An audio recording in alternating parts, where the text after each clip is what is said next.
One Story, 75, le livre des évangiles, Jésus-Christ, le Messie qui est venu, 1.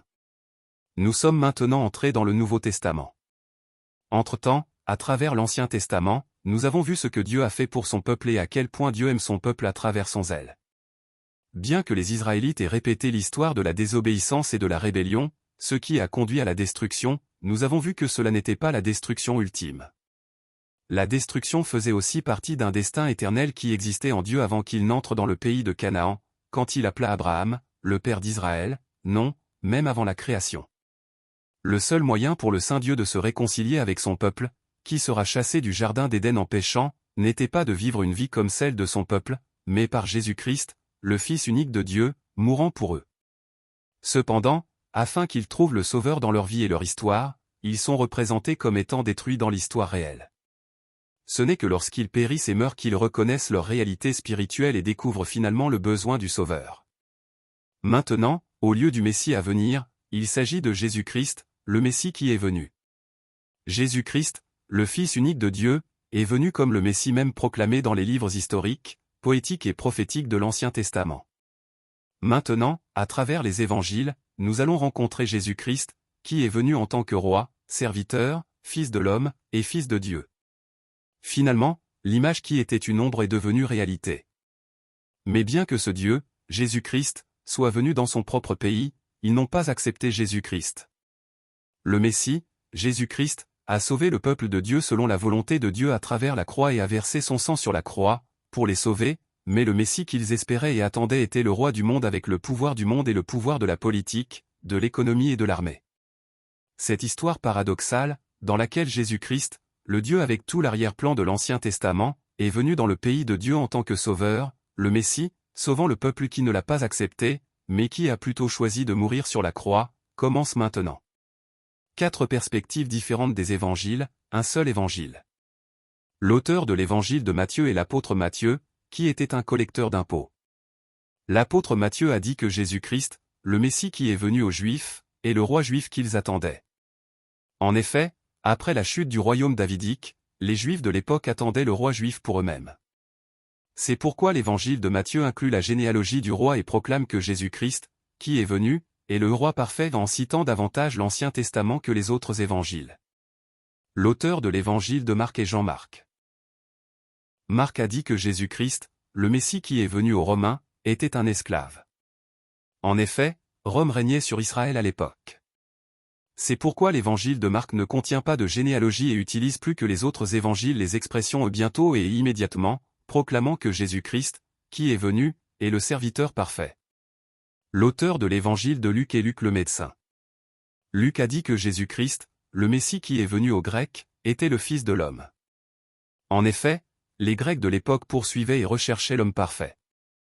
C'est pourquoi l'évangile de Luc inclut la généalogie des hommes, et par rapport aux autres évangiles, l'expression Fils de l'homme est utilisée davantage pour déclarer que Jésus-Christ, qui est venu, est l'homme parfait.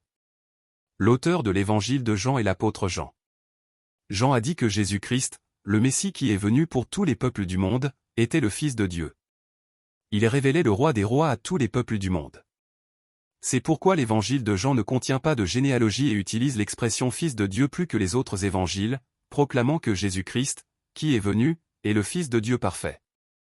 Ainsi, les 4 évangiles révèlent Jésus-Christ, le Messie, témoin dans l'Ancien Testament sous différentes perspectives, mais lorsque toutes leurs perspectives sont réunies, le Fils parfait de Dieu, Jésus-Christ est révélé. Le commencement de l'évangile de Jésus-Christ, le Fils de Dieu. L'apôtre Jean clarifie clairement l'identité de Jésus-Christ. Jésus-Christ est Dieu, l'image du Dieu invisible, le premier-né de toute la création, le Fils de Dieu, né comme le Fils unique, il était la parole qui était avec Dieu au commencement, et en tant que créateur de toutes choses ont été faites pour Jésus à travers lui.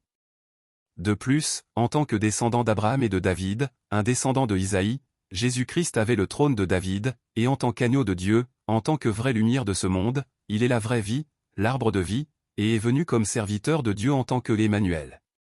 Nous devons savoir clairement pourquoi Jésus-Christ est venu. Jésus-Christ a fait beaucoup de choses sur terre, mais il a été envoyé par Dieu et n'a proclamé que l'Évangile et a exercé le ministère de l'Évangile. La généalogie de Jésus-Christ, descendant d'Abraham et de David. Selon l'ordre chronologique enregistré, bien que Marc soit le premier livre de l'Évangile, l'Évangile de Matthieu apparaît comme le premier livre du Nouveau Testament dans la providence de Dieu. Et le premier verset de celui-ci est la généalogie de Jésus-Christ, le fils de David, le fils d'Abraham. Nous pouvons voir que ce seul verset utilise Abraham et David comme tremplin qui relie l'Ancien et le Nouveau Testament parmi les nombreuses figures de foi que Dieu a utilisées pour révéler le royaume de Dieu, tels que les rois, juges, prophètes et prêtres de l'Ancien Testament. C'est pourquoi dans One Story, nous avons traité d'Abraham dans les leçons de 7 à 9 et de David dans les leçons de 37 à 40. Ceux qui ont répété, ceux qui sont tombés.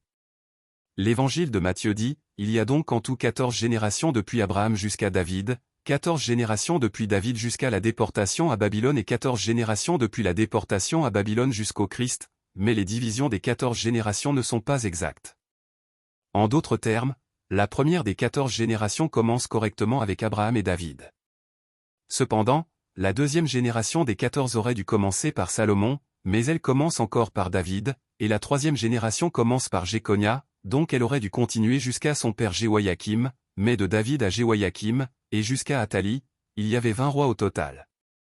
Parmi eux, les noms Ahazia, Athalie, Joa, Amatsia, Jéhoaz et Jéhoïakim ont été omis. Matthieu, qui occupait à l'époque une position semblable à celle d'un expert comptable et qui utilisait l'Ancien Testament comme référence de manière très précise et nombreuse, n'aurait pas commis cette erreur de calcul simple. La réponse se trouve dans la Bible. Dans One Story, cela est abordé dans les leçons de 44 à 46, les rois du sud de Juda, et à travers l'Ancien Testament, nous pouvons pleinement découvrir pourquoi. Nous ne devons pas oublier le rôle de la généalogie dans la Bible. Certains ont des noms répétés, mais nous devons savoir que certains sont manquants. Elle aura un fils et tu l'appelleras Jésus.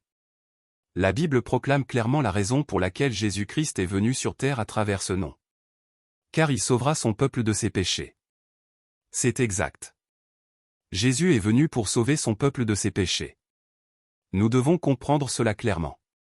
Jésus a répété son peuple, en disant qu'ils sont nés de Dieu, ceux que Dieu lui a donnés, ceux que Dieu a attirés, qui ont été rendus capables par Dieu de venir à lui, et en disant je connais mes brebis, nous pouvons voir que la venue de Jésus-Christ sur cette terre n'était pas pour toute l'humanité, mais pour le peuple de Dieu parmi eux.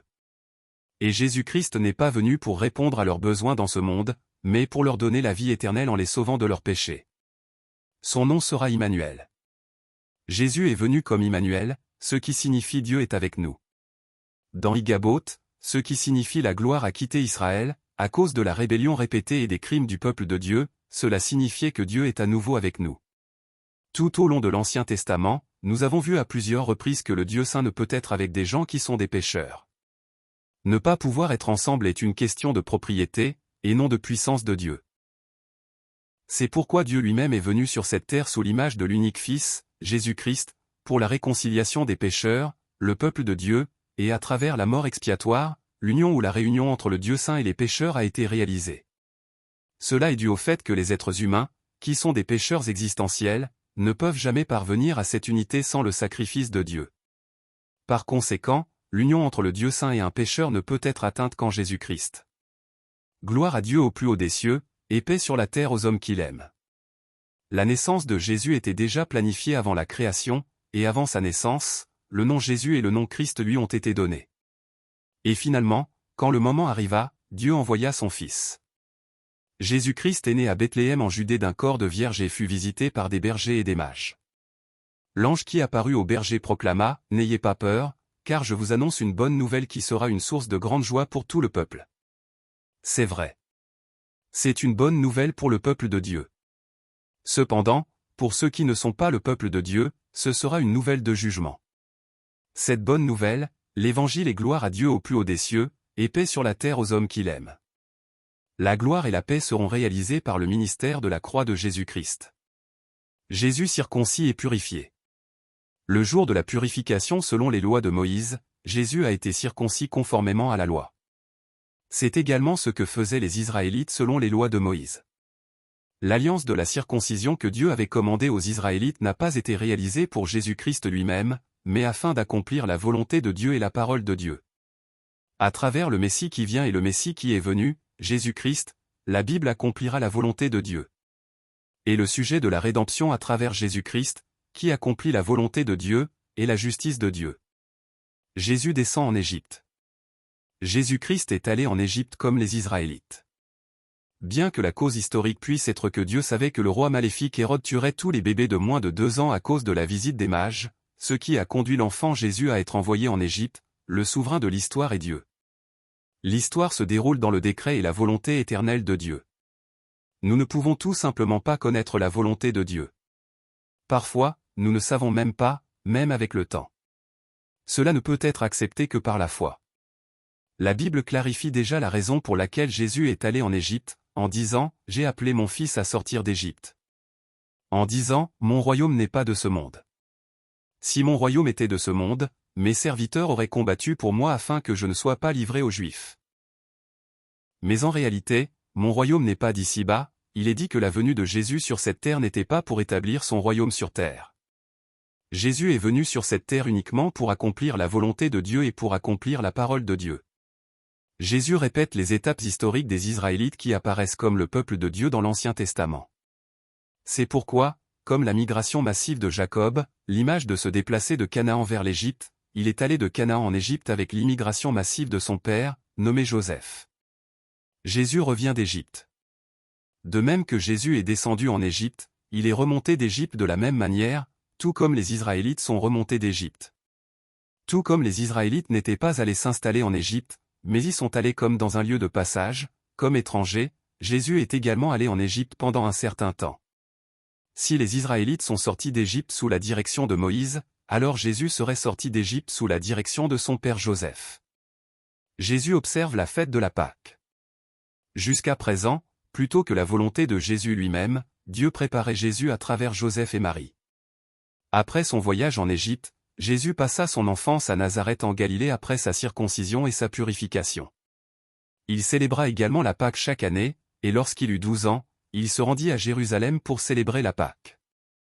Il y a 7 fêtes en Israël, la Pâque, la fête des pains sans levain, la fête des premiers fruits, la fête des semaines, et également, la fête de la moisson, Pentecôte et la fête des trompettes, la fête de l'expiation, la fête des tabernacles également, la fête des récoltes.